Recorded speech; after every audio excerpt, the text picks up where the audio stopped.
February 2016, Brooklyn, New York. A probate attorney opened a file on his desk. Routine estate case. Elderly woman, died last month at 96, no spouse, no children, worked her entire life as a secretary at a law firm. He expected what he always expected in cases like this. A modest apartment, maybe some savings bonds, a few $1,000s in a checking account, the paperwork of an ordinary life. He turned to the asset declaration page. His hand stopped. He read the number, blinked, read it again. $9,223,000. He called his partner over. "Look at this." The partner leaned in, stared at the page. That can't be right. They pulled the bank statements, stock portfolio statements, property records. Every document verified the same impossible fact. The woman had worked 67 years as a legal secretary, never earned more than a middle-class salary, rode the subway to work every single day, same line, same station, for 6.5 decades.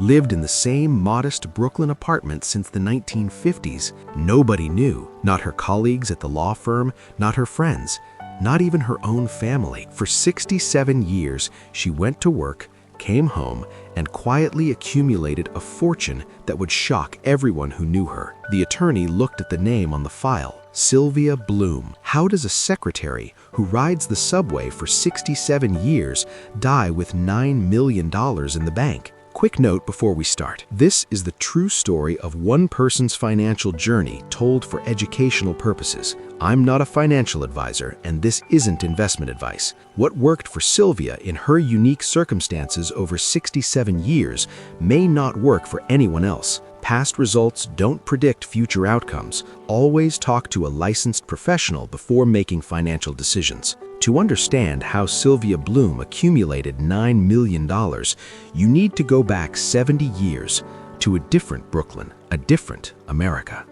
1920. Sylvia Goldberg was born in Brooklyn, New York. Brooklyn in the 1920s was waves of immigrants. Tenement building, families squeezed into small apartments, everyone working to survive. The neighborhood was Jewish, Italian, Irish, people who came to America with nothing, building lives from scratch. Sylvia grew up in this world, working class, modest, the kind of childhood where you learned early that money wasn't something you took for granted. Then came 1929. Sylvia was 9 years old when the stock market crashed. 9 years old when the Great Depression hit America like a freight train. For the next decade, from age 9 to 19, she watched the world collapse around her. Unemployment hit 25%. Banks failed. Neighbors lost everything. Families evicted from apartments, carrying their belongings in the street. Soup line, widespread hardship. This wasn't something she read about in history books later. She lived it, saw it, felt it. The Depression didn't just take people's money.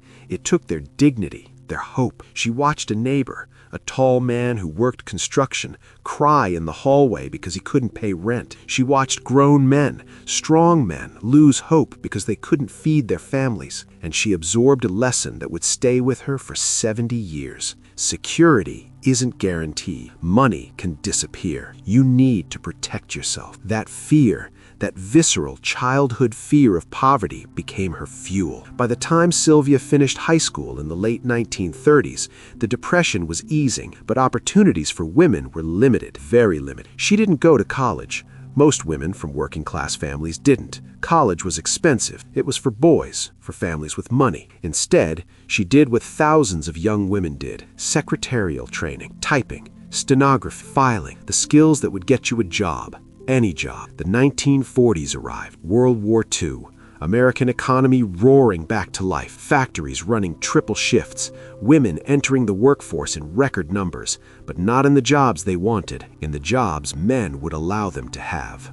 Secretary, receptionist, clerk. That was the ceiling. 1947. Sylvia was 27 years old. She got hired at Cleary Gottlieb Steen & Hamilton, a prestigious Wall Street law firm. This was a breakthrough. These firms didn't hire just anyone. You had to be good, professional, reliable. Her salary, approximately $3,000 to $4,000 a year. To give context, that was a livable wage in 1947, enough to rent a small apartment in Brooklyn, buy food, cover expenses. Not poverty, but not comfortable either. The senior partners at the firm, the lawyers she would work for, they earned $15,000, $20,000, $30,000 a year, some even more. She earned 1/5, maybe 1/10 of what they made. Her job was simple: type their letters, file their documents, answer their phones, schedule their meetings. She was part of the furniture, necessary but invisible. The 1940s and 1950s were like that for women. You could be smart, educated, capable, didn't matter. You were a secretary. That was your role. That was your ceiling. No one asked for her opinion. No one expected her to understand the work she was typing. She was just the woman who made the coffee and kept the files organized. But Sylvia was paying attention. Her first weeks at Cleary Gottlieb, she did what she was hired to do: typed letters, filed papers, kept the office running. But she noticed something. The senior partners, these wealthy, powerful lawyers, they weren't just earning high salaries. They were doing something else, something most people didn't do. They were buying stocks. She would type letters to their brokers. Purchase 100 shares of General Electric at market price. She would file memos about portfolio reviews. Add 50 shares of AT&T to my account. Day after day, she saw the same pattern. These men weren't just collecting paychecks. They were investing, systematically, consistently. One afternoon, she was organizing files in a senior partner's office. He was on the phone with his stockbroker, discussing dividend yields, long-term growth, compound interest. She kept working, silent, invisible, but she was listening. After he hung up, he dictated a letter to her. She typed it. In the letter, he mentioned his philosophy. I invest in quality companies and hold them for the long term. Time in the market is more valuable than timing the market. She typed those words, read them as they appeared on the page, and something clicked. This is how they do it, she thought. This is the difference between earning money and building wealth. The lawyers made more than her. Much more. But even if she could never match their income, what if she could copy their strategy? What if she bought the same stocks they bought? Not the same quantities, she couldn't afford that, but the same companies, the same approach. If their strategy worked for them, wouldn't it work for her proportionally? It was brilliantly simple logic. She didn't need to be a financial genius. She didn't need an MBA from Harvard. She just needed to watch what the smartest, wealthiest people in the room were doing and do the same thing. She had something most people didn't have: proximity. She saw their trades. She heard their conversations. She read their correspondence. And no one was watching her. No one cared what a secretary did with her paycheck. 1948. Sylvia was 28 years old. She made a decision that would define the rest of her life. She would save 10 to 20% of her salary every month, no matter what, and she would invest it, every dollar, in the same stocks the senior partners bought. When they bought General Electric, she bought General Electric. When they bought AT&T, she bought AT&T. When they bought Coca-Cola, she bought Coca-Cola. She opened a brokerage account, started small, $50 here, $100 there, buying shares whenever she had saved enough. No one noticed. Why would they? She was just a secretary, but she had a plan and she had time. 67 years, as it turned out. It was 1948. Sylvia Bloom had a few $100s in stocks and a simple strategy: observe the people who knew more than her and copy what they did. What she didn't know yet was how hard it would be, how many times she would be tested, how many moments she would question whether she should just give up and spend the money. The journey had just begun. 1948. Sylvia started with almost nothing: a secretary's salary, a Brooklyn apartment, and a brokerage account with a few $100s. Her strategy was absurdly simple. When a senior partner bought stock, she bought the same stock. Not the same amount, she couldn't afford that, but the same companies. A partner would dictate a letter: purchase 500 shares of General Electric. She would type it, file it, and then when her paycheck came, she would scrape together $50 or $60 and buy 2 shares of General Electric herself. General Electric, AT&T, Coca-Cola, IBM, the blue chip companies that dominated American industry. Boring stocks, the kind that paid steady dividends year after year. She wasn't chasing the hot new thing. She wasn't gambling on penny stocks or speculative ventures. She was copying the most conservative investors she knew, senior partners at a Wall Street law firm who had built their own wealth slowly, methodically, over decades. Her routine became automatic. Every month, set aside 10 to 20% of her salary. Wait until she had enough to buy shares. Buy, hold, repeat. The dividends, Small at first, just a few dollars per quarter. She reinvested, not into her savings account, back into more shares. Always. Her salary in the early 1950s rose to around $4,000, then $5,000 a year. Still modest, still far below what the lawyers made, but she wasn't spending it on a bigger apartment or nicer clothes or vacations. She was living on half, investing the rest. The first 5 years were agonizingly slow. By 1953, age 33, she had maybe $3,000 in stocks. 5 years of saving, 5 years of sacrificing, and she had roughly 1 year's salary to show for it. But then something started happening. The dividends grew. $10 a quarter became 20, 20 became 40, and every dividend went back in, buying more shares, generating more dividends. The math was invisible at first, but it was working. By 1960, age 40, Sylvia had accumulated approximately $15,000 to $25,000. 12 years of investing, maybe 5 to 8 times her annual salary. Still not wealthy, but she was building something. The 1950s were the golden age of suburban America. Her colleagues, other secretaries, other women in the office were getting married, moving to houses in Long Island or New Jersey, starting families, buying cars, living the American dream. Sylvia stayed in Brooklyn. Same modest apartment, no car, no husband, no children. People started asking questions. Sylvia, why don't you move somewhere nicer? Don't you want a family? You're still taking the subway? She couldn't tell them the truth. Couldn't say, I'm building a portfolio, I'm investing in stocks. They wouldn't understand. A secretary investing? A woman managing her own money? In the 1950s, that was strange, suspicious even. So she stayed quiet, let them think what they wanted. Some thought she was cheap, some thought she was odd, the strange spinster who never spent money, never upgraded her life. The isolation was beginning, and it would only get worse. The 1960s arrived. The American economy was roaring. The stock market climbed steadily.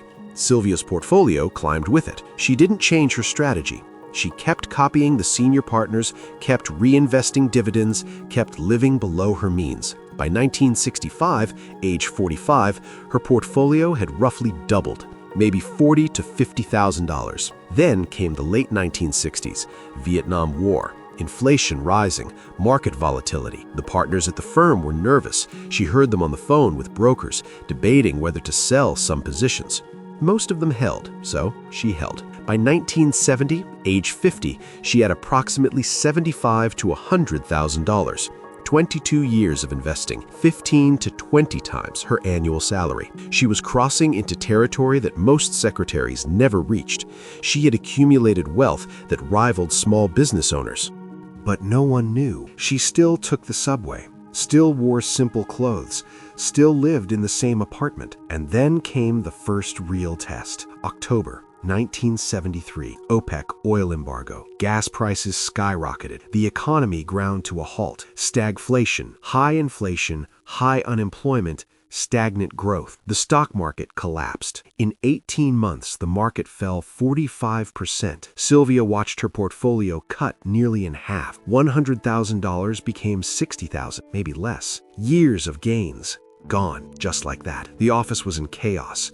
Junior associates panicked. Some secretaries who had modest 401ks were selling, locking in losses, trying to salvage what they could. The senior partners held emergency meetings. She sat outside the conference room, typing memos, listening through the door. One partner's voice, loud and firm, "We hold. This is temporary.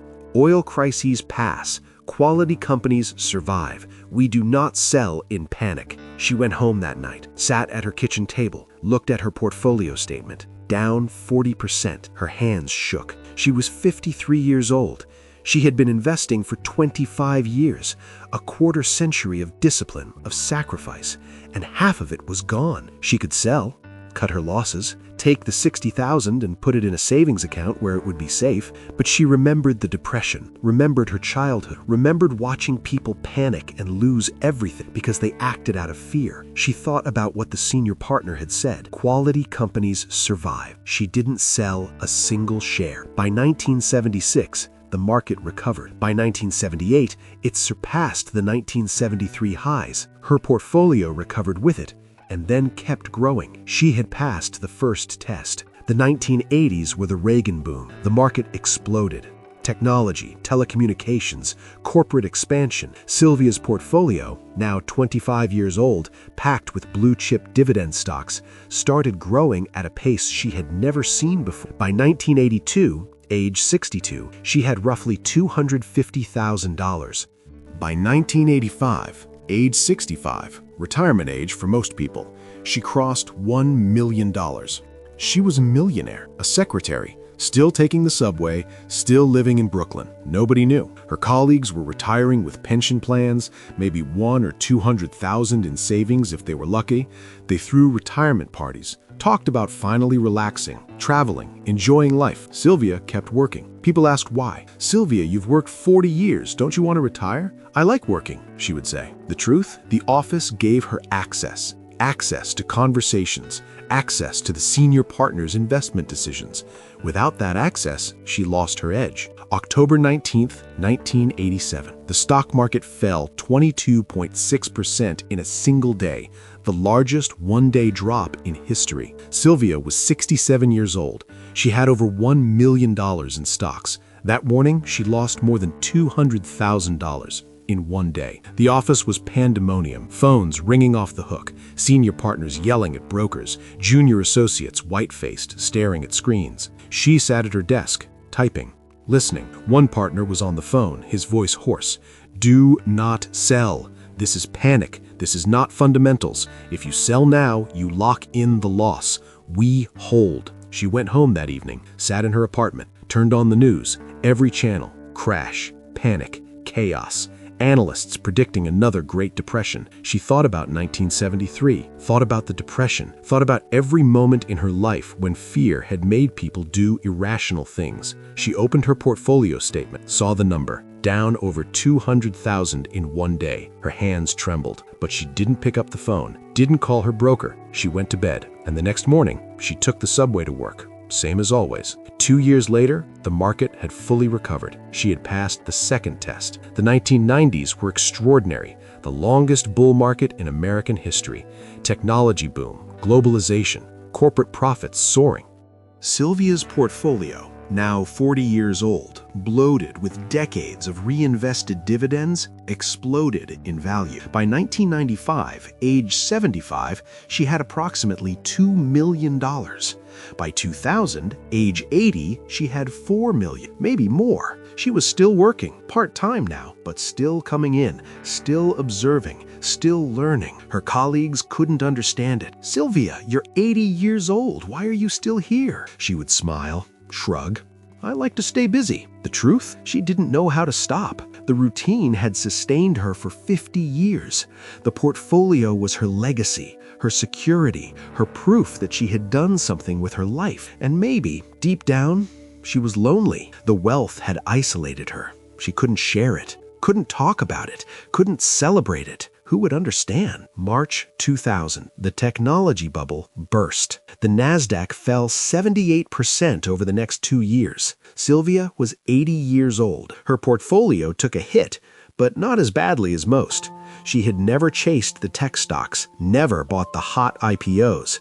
She had stuck with her boring blue chips. Coca-Cola, Johnson & Johnson, Procter & Gamble, the companies that made soap and soda and bandages, the companies that survived every recession, while younger investors lost half, 60, 70% of their portfolios. Sylvia's fell maybe 20%. Conservative, boring, unexciting, and it saved her. By 2005, age 85, her portfolio had recovered and grown to approximately $6 million.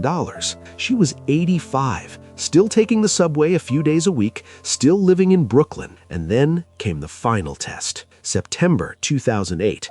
Lehman Brothers collapsed. The global financial system seized up.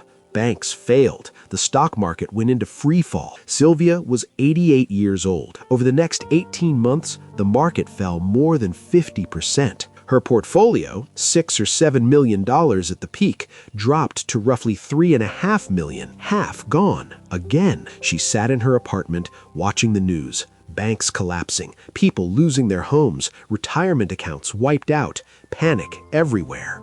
She was 88 years old. She didn't have time to recover from another crash. This wasn't 1973 when she was 53. This wasn't 1987 when she was 67. She was 88. If she sold now, she could lock in $3.5 million. Still a fortune, still more than she ever dreamed. But if she held, and the market kept falling, she thought about calling her broker. Thought about it for days, but then she remembered. She remembered being 9 years old during the Great Depression, remembered the fear, the panic, the desperation. She remembered 1973, remembered 1987, remembered 2000. Every time, the people who panicked lost. Every time, the people who held, who stayed calm, who trusted that quality companies would survive, they won. She was 88 years old. She had lived through more economic crises than most people would ever see, and she knew crashes end. Panic is permanent. She didn't sell, not one share. The market bottomed in March 2009, and then it began the greatest bull run in history. Sylvia's portfolio climbed. $3.5 million became $5 million. 5 became 7. 7 became 9. By 2015, age 95, she had more than $9 million. She had held through the worst financial crisis since the Great Depression, at age 88, and she had won. That year, her health began to fail. She stopped going to the office, stopped taking the subway. For the first time in 67 years, the routine ended. January 2016, Sylvia Bloom died quietly in Brooklyn. She was 96 years old. She had worked 67 years, invested for over 60 years, survived 6 major market crashes, and nobody, not her colleagues, not her friends, not even her family, knew what she had accomplished. February 2016, a probate attorney's office in Brooklyn. Sylvia Bloom had died in January, age 96. The funeral was small. A few relatives, some former colleagues from the law firm, the modest gathering of a modest life. Now came the administrative work, the estate, the will, the distribution of assets. The attorney handling her case expected what he always expected in situations like this. Elderly woman, worked as a secretary, never married, no children. A simple estate, maybe the Brooklyn apartment, worth a few $100,000 in today's market, maybe some savings bonds, a small checking account. He opened the file. Asset declaration page, $9,223,000. He stared at the number, called his colleague over. Look at this. The colleague leaned in, read the page, looked up. That can't be right. They pulled every document, bank statements, brokerage statements, property records, tax returns going back decades. Everything confirmed the same impossible fact. Stock portfolio, $8.1 million. Blue chip companies, decades of holdings, dividends reinvested continuously. Real estate, the Brooklyn apartment, now worth approximately $500,000. Cash and savings, roughly $600,000. Total estate value, $9.2 million. The attorney sat in silence. This was a woman they'd passed on the subway for decades without knowing, who worked as a legal secretary. Never a lawyer, never a partner, never anything more than support staff, who lived in the same modest apartment since the 1950s. $9 million.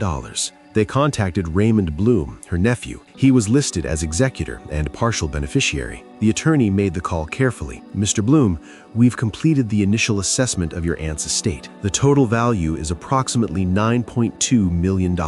Silence on the line. I'm sorry, did you say 900,000? No, sir. 9 million. Raymond Bloom was stunned. In later interviews with NPR, he would describe the moment. I couldn't process it. Aunt Sylvia? The woman who took the subway? Who lived in that small apartment in Brooklyn? $9 million? It was impossible. He had known her his entire life. She had been kind, generous with her time, always willing to help family. But wealthy? Never. She lived simply, modestly. She never talked about money, never hinted at anything beyond a comfortable retirement. We had absolutely no idea, he said. None of us did. Spread word quickly to Cleary, Gottlieb, Steen & Hamilton, the firm where Sylvia had worked for 67 years. Some of the senior partners, now retired themselves, learned about it from colleagues. Others read it in the New York Times obituary that February. Sylvia Bloom, legal secretary who quietly amassed a fortune, dies at 96. The article detailed her career, her strategy, her $9 million estate. Partners who had worked alongside her for decades were shocked. One former partner, speaking anonymously, Sylvia was always there, reliable, professional, but we never thought. I mean, she was a secretary. We assumed she was comfortable, maybe had a decent pension, but 9 million? That's more than some of the partners accumulated. Another colleague, also anonymous, I remember asking her once why she didn't retire. She was in her 80s, still coming in a few days a week. She just said she liked to stay busy. Now I wonder if there was more to it. If she was still watching, still learning, still managing that portfolio. There was guilt too, subtle, unspoken. These were men and women who had earned 6 figures, 7 figures over their careers, who had MBAs and law degrees, who had every advantage. And their secretary, the woman who typed their memos and filed their documents, had quietly, methodically built a fortune that rivaled or exceeded many of theirs. By late February 2016, the story went viral. The Wall Street Journal, legal secretary saved $9 million by mimicking boss's investments. Forbes, how a secretary quietly became a multimillionaire. Bloomberg, the 9 million secret, Brooklyn secretary's investing strategy. CNN picked it up. NPR interviewed Raymond Bloom. Social media exploded with commentary. This is the most inspiring financial story I've ever heard. She rode the subway for 67 years while sitting on $9 million. Unbelievable. How did nobody know? The last question was the one everyone kept asking. How did nobody know? For 67 years, Sylvia Bloom had walked among people. Colleagues, neighbors, friends, and not one of them suspected. Not one. What people saw, a quiet, unassuming secretary. Simple clothes, modest apartment, subway commuter. No car, no vacations, no luxuries. What she was, a multi-millionaire with a portfolio that spanned 6 decades and 6 major market crashes. A woman who had accumulated more wealth than most people in her building, her office, her entire social circle. The gap between perception and reality was staggering. She could have retired at 50 and lived comfortably. She worked until 90. She could have bought a house in the suburbs, a car, taken vacations to Europe. She stayed in Brooklyn, took the subway. She could have told people, shared her success, enjoyed the recognition. She stayed silent for 67 years. But the revelation had one more layer,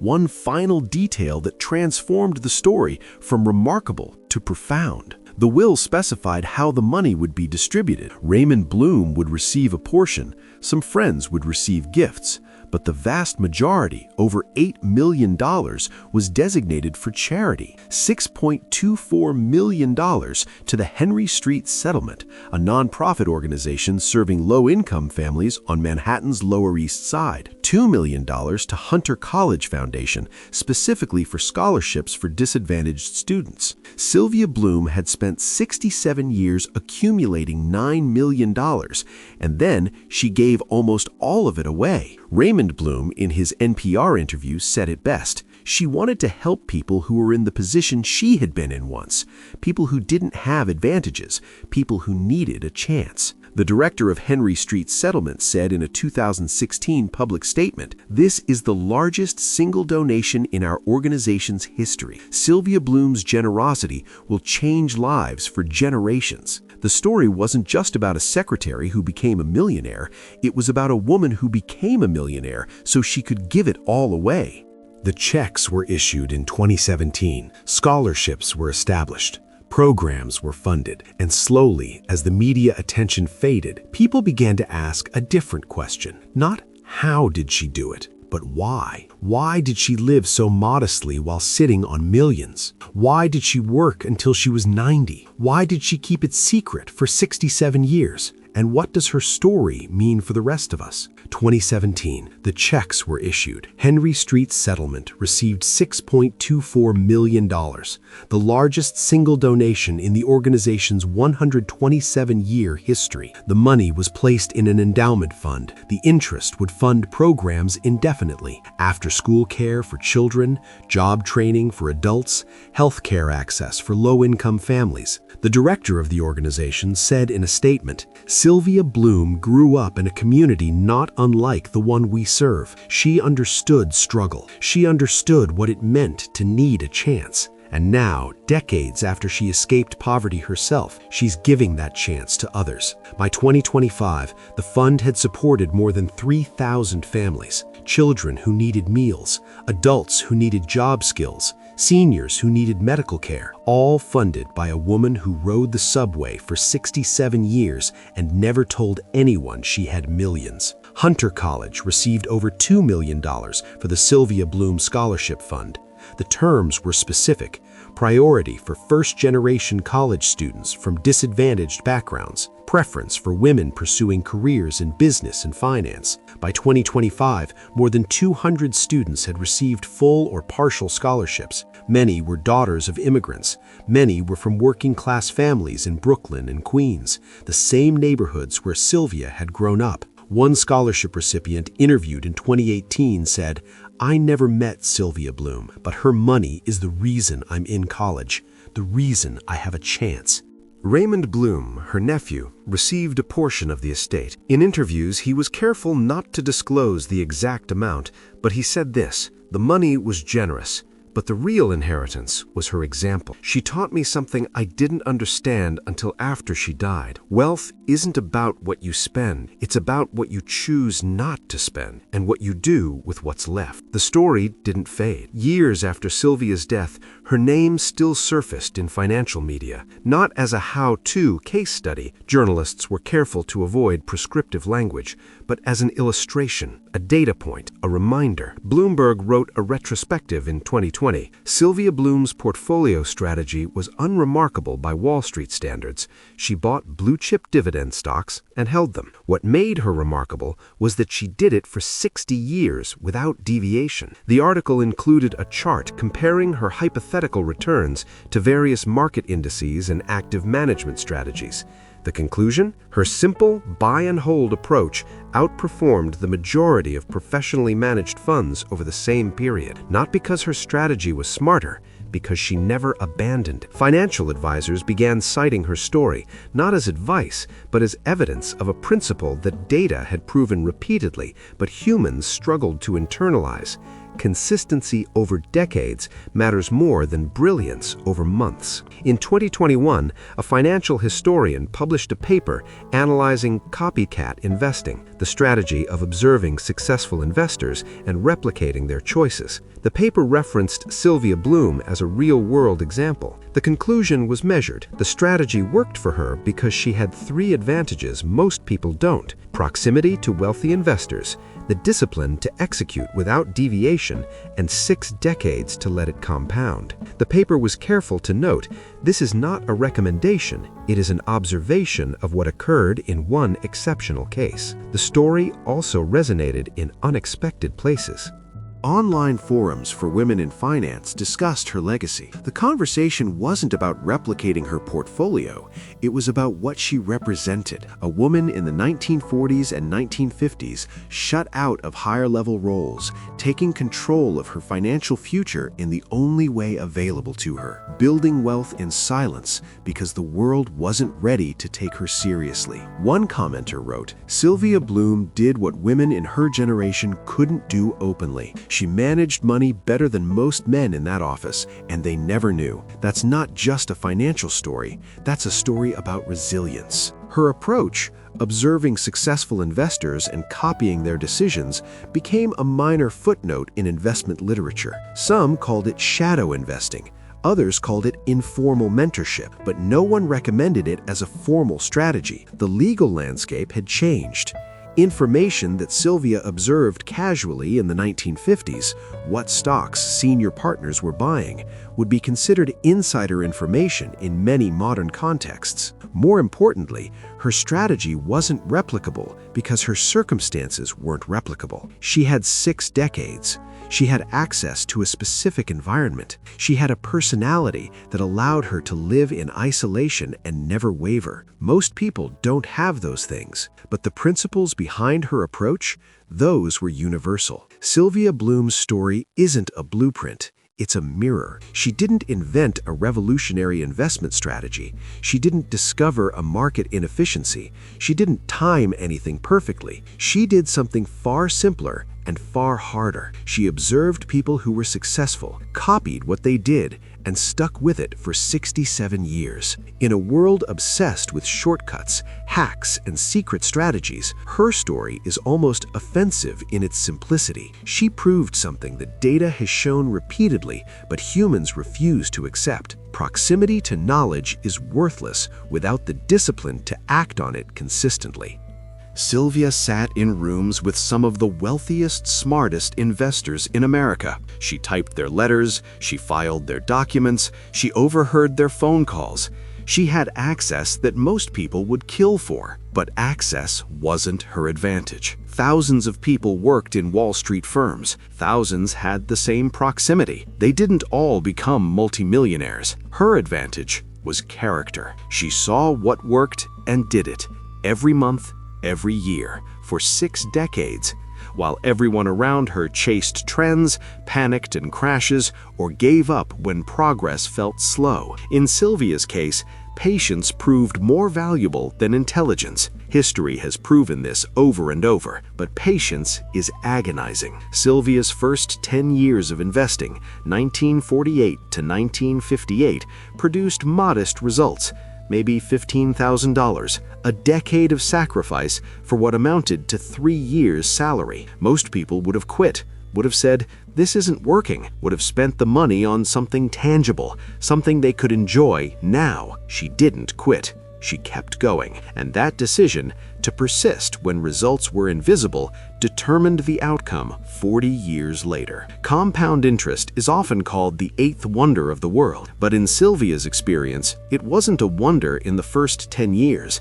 It was barely noticeable. For her, the wonder happened in year 30, 40, 50, when the numbers started multiplying faster than her contributions, when time became the dominant variable. Sylvia understood this, or maybe she just trusted it. Either way, she never stopped. The senior partners at Cleary Gottlieb had Harvard degrees, teams of advisors, sophisticated strategies. Sylvia had a simple rule: buy quality companies, reinvest dividends, never sell. In the end, her results were comparable to theirs, sometimes better, not because simplicity is superior to complexity, but because simplicity is easier to maintain. It's harder to abandon a plan you can explain in one sentence than a plan that requires spreadsheets and constant adjustments.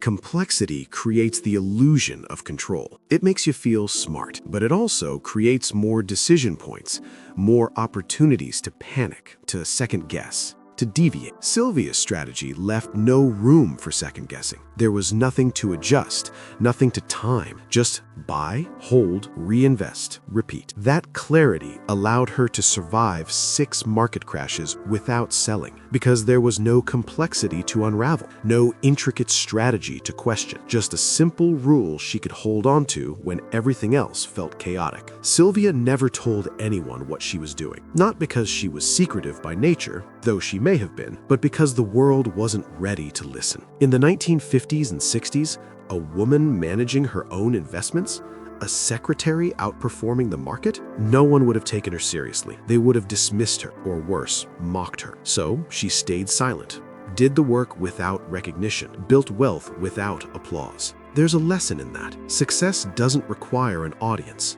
It doesn't require validation. It doesn't even require that anyone know what you're doing. Sylvia accumulated $9 million, and no one knew until she died. That sounds lonely, and maybe it was, but it also meant she was never distracted by opinions, never swayed by skeptics, never tempted to show off. She did the work for the work itself, not for recognition. And in the end, that focus may have been her greatest advantage. 2025. Markets look nothing like 1948. The technology is different. The regulations are different. The world is different. But the principles Sylvia embodied, patience, simplicity, humility, consistency, those proved timeless in her case. People still panic in crashes.